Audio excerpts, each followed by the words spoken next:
विगत लामो समयदेखि मृगौलाको रोगबाट पीडित बन्न पुगेकी कलाकार लक्ष्मी राणा मगर उपचारको क्रममा घर परिवार आफन्तबाट बेखबर मात्र हुन पुगिनन्, उनी बेवारिसी अवस्थामै पुगिन्।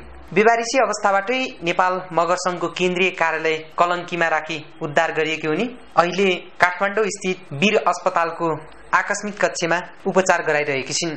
घर परिवार र आफन्तबाट बेखबर हुन पुगेकी उनलाई केही सहयोगी व्यक्ति तथा विभिन्न संघ संस्थाहरूले उठाएर दिएका सानो सानो सहयोग रकमले मृगौलाको डायलाइसिस गर्दैछिन्। तर यति बेला उनका दुवै मृगौलाले काम गर्न छोडिसकेको छ, तसर्थ उनलाई मृगौला नै प्रत्यारोपण गर्नुपर्ने अवस्थामा पुगिसकेकी हुनाले उनलाई ठूलो सहयोगको जरुरी रहेको छ।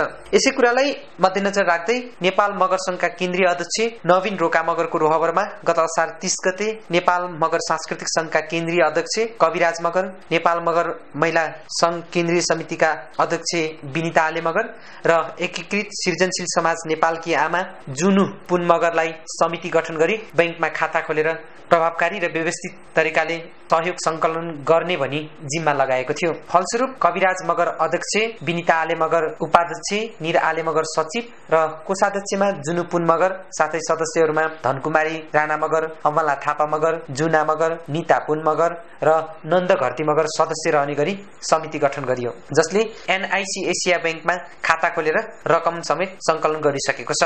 युके मगर संघ विम्ली मिडलसेक्स शाखाबाट संकलन गरी मिनराज पुन मगरले ल्याउनु भएको सहयोग रकम रु 2,16,447 रुपियाँ 72 पैसा र समितिका सचिव निर आलेको संयोजनमा उठेको रु 10,500 र नेपाल मगर संघ जापानका उपाध्यक्ष धनबहादुर मगरबाट रु 5,500 र जापानमै अध्ययनरत सोनी राणाले प्रदान गर्नुभएको रु 5,500 रुपियाँ खातामा जम्मा गरी वीर अस्पतालको आकस्मिक कक्षमै पुगेर उक्त रकम लक्ष्मी राणालाई हस्तान्तरण गरिएको छ। मृगौला पीडित लक्ष्मी राणाले अब आफ्नो मृगौला प्रत्यारोपण हुने र नयाँ जीवन पाउने आशा व्यक्त गरेकी छिन्।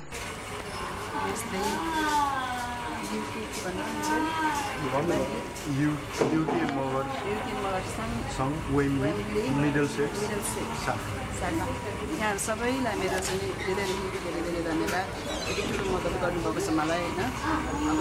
अब चाहिँ सायद गएर चाहिँ किडनी ट्रान्सप्लान्टको चाहिँ कल चाहिँ सुरु हुन्छ होला।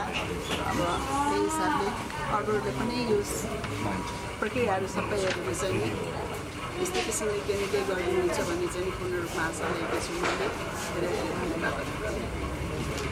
सबै सहयोगीप्रति धन्यवाद दिँदै सहयोगको अपेक्षा समेत राखेकी छन्। यदि तपाईँ पनि उनीलाई सहयोग गरेर बचाउन चाहनुहुन्छ भने एनआईसी एसिया बैंकको खाता नम्बर रहेको छ 5587882743524001।